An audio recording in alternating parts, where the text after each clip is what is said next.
지금부터 전해드릴 이야기는 특정 기업을 비판하기 위한 브리핑이 아닙니다. 그리고 단기적인 주가나 자극적인 위기론을 말하려는 것도 아닙니다. 오늘의 주제는 한국 재벌 시스템 안에서 가장 전형적인 구조를 가진 그룹이 동시에 여러 방향에서 압박을 받을 때 어떤 일이 벌어지는가에 대한 경제적 해석입니다. 오늘의 키워드는 하나입니다. 퍼펙트 스톰. 서로 다른 악재가 같은 시간대에 같은 기업 집단을 덮칠 때 나타나는 복합위기입니다. 지금부터 롯데그룹이 왜 이 퍼펙트 스톰의 한가운데에 서 있는지, 그리고 이 폭풍이 어디까지 갈 수 있는지 차분하게 짚어보겠습니다. 그렇다면 과연 퍼펙트 스톰이란 무엇인가 궁금해하는 분도 있을 것입니다. 경제에서 퍼펙트 스톰이란 단일 악재를 의미하지 않습니다. 보통 세 가지가 동시에 발생합니다. 첫째, 본업의 이익 엔진이 멈춘다. 둘째, 부채와 자금 조달 환경이 동시에 나빠진다. 셋째, 그룹 내 여러 계열이 같은 방향으로 흔들린다. 이 세 조건이 같은 시기에 겹치면 기업은 더 이상 한 계열의 문제로 방어할 수 없습니다. 그리고 현재 롯데는 이 세 가지 조건을 모두 충족한 상태에 있습니다. 롯데의 구조부터 다시 보자면 롯데그룹은 한국 대기업 중에서도 가장 전통적인 다각화 그룹입니다. 화학, 유통, 건설, 식품, 호텔, 서비스. 이 중 핵심은 오랫동안 화학과 유통이었습니다. 화학이 현금을 벌고 유통이 안정적인 매출을 만들고 건설과 서비스가 외형을 키우는 구조. 이 균형이 수십 년간 유지되어 왔습니다. 문제는 이 균형이 동시에 흔들리기 시작했다는 점입니다. 1차 파도는 화학으로 돈을 벌던 엔진이 멈췄습니다. 롯데 위기의 출발점은 명확합니다. 롯데케미칼입니다. 롯데케미칼은 그룹 전체의 현금 창출 엔진이었습니다. 하지만 2024년부터 이어진 글로벌 석유화학 업황 침체는 단순한 사이클을 넘어섰습니다. 중국의 대규모 증설, 글로벌 수요 둔화, 범용 제품 중심의 포트폴리오. 결과는 하나였습니다. 지속적인 영업 적자. 여기서 중요한 포인트는 이것입니다. 적자가 났다가 아니라 적자가 길어지고 있다는 점. 석유화학은 적자 자체보다 회복 시점이 보이지 않을 때 신용에 치명적입니다. 이 시점부터 시장은 묻기 시작합니다. 이 회사는 언제 다시 현금을 벌 수 있는가? 구조조정이 의미하는 것은 롯데케미칼이 정부에 석유화학 사업 재편 방안을 제출했다는 소식은 단순한 계획이 아닙니다. 이건 신호입니다. 개별 기업 차원의 비용 절감으로는 더 이상 버티기 어렵다는 인정. 즉, 감산, 통합, 사업 분할, 일부 철수 같은 산업 차원의 구조조정이 필요한 단계로 넘어갔다는 뜻입니다. 이 순간부터 문제는 실적이 아니라 시간이 됩니다. 구조조정은 결과가 나오기까지 항상 시간이 걸립니다. 그 사이 기업은 현금으로 버텨야 합니다. 2차 파도는 신용, 소문이 아니라 구조적 반응. 2024년 말 시장에는 롯데 유동성 위기설이 돌았습니다. 그룹은 이를 공식적으로 부인했습니다. 중요한 건 소문이 사실이냐 아니냐가 아닙니다. 왜 시장이 그런 소문을 믿으려 했는가입니다. 시장은 다음 세 가지를 동시에 봤습니다. 핵심 계열사의 적자 장기화, 대규모 투자와 차입의 흔적, 건설 유통 쪽의 잠재 리스크. 이 조합은 항상 신용을 자극합니다. 신용이 흔들리기 시작하면 기업은 실적이 아니라 차환과 만기로 평가받습니다.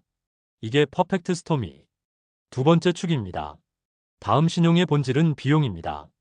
신용 등급이 한 단계 내려가면 무슨 일이 벌어질까요? 당장 회사가 망하지는 않습니다. 하지만 회사채 금리가 오르고 차입 비용이 증가하며 투자 여력이 줄어듭니다. 이건 단기 위기가 아니라 중장기 체력 저하입니다. 그리고 이 체력 저하는 다시 실적에 영향을 줍니다. 이때부터 위기는 순환합니다. 3차 파도는 건설, 꺼진 불씨가 다시 타오를 수 있는 영역입니다. 다음은 롯데건설입니다. 2023년에서 2024년 한국 자본시장을 흔들었던 PF 리스크. 롯데건설은 이 과정에서 시장에 노출된 대표적인 기업 중 하나였습니다. 2025년에 들어 단기 유동성은 상당 부분 정리됐다는 평가가 나옵니다. 하지만 건설의 본질은 여전히 같습니다. 분양, 금리, 부동산 경기, 이 세 변수가 흔들리면 언제든 다시 리스크가 부각될 수 있습니다. 특히 그룹 전체의 신용 여건이 타이트해질수록 건설은 시장 심리를 자극하는 영역이 됩니다. 4차 파도는 유통, 버티는 산업, 그러나 돈이 많이 듭니다. 다음은 롯데쇼핑입니다. 롯데쇼핑은 당장 위기에 빠진 기업은 아닙니다. 오프라인 유통은 여전히 현금 흐름을 만듭니다. 문제는 온라인 전환 비용입니다. 이커머스는 성장하지 않으면 위험하고 성장해도 돈이 듭니다. 적자를 줄이는 것만으로도 성과로 평가받는 시장. 이 과정에서 구조조정, 조직 축소, 선택과 집중, 이 불가피해집니다. 그룹 차원에서 보면 이건 또 하나의 자금 소요 요인입니다. 퍼펙트 스톰의 핵심, 동시성. 여기서 가장 중요한 단어는 동시성입니다. 화학은 돈을 덜 벌고, 건설은 리스크 관리가 필요하고, 유통은 전환 비용이 크고, 신용은 민감해지고, 이 모든 일이 같은 시간대에 벌어지고 있습니다. 각각만 보면 관리 가능한 문제입니다. 하지만 동시에 벌어지면 기업은 선택을 강요받습니다. 선택의 문제. 성장인가 방어인가. 지금 롯데가 서 있는 지점은 명확합니다. 성장을 택하면 신용이 흔들리고 신용을 지키면 성장이 늦어진다. 이 딜레마에서 대부분의 기업은 먼저 방어를 선택합니다. 자산 매각, 투자 축소, 구조 조정. 이건 실패가 아니라 우선순위의 재정렬입니다. 롯데그룹의 2026년과 2027년 시나리오를 분석해보면 시나리오 1. 화학 업황이 회복되고 구조조정 효과가 나타날 경우 그룹은 느리지만 안정적인 회복 경로로 진입하게 됩니다. 시나리오 2. 화학 침체가 장기화되고 유통건설에서 추가 부담이 발생할 경우 롯데는 장기 체력전 국면으로 이동하게 되죠. 시나리오 3. 외부 충격과 함께 신용 이벤트가 재점화될 경우 시장은 실적이 아니라 현금과 만기를 중심으로 롯데를 평가. 우리가 진짜 봐야 할 지표는 앞으로 롯데를 볼 때 뉴스보다 중요한 건 다음 숫자들입니다. 롯데케미칼의 영업 현금 흐름, 그룹 차원의 순차 입금, 자산 매각 속도, 신규 투자 발표의 빈도, 신용 등급 아웃룩 변화. 이 숫자들이 말을 대신할 것입니다. 롯데그룹의 퍼펙트 스톰은 망할 것인가의 문제가 아닙니다.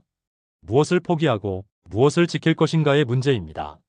이 선택의 결과는 주가보다 재무제표에 먼저 나타납니다. 그리고 그 숫자는 2026년부터 우리 눈앞에 분명하게 드러날 것입니다. 내용이 유익하셨다면 구독, 좋아요를 부탁드립니다. 감사합니다. 21세기 경제브리핑이었습니다.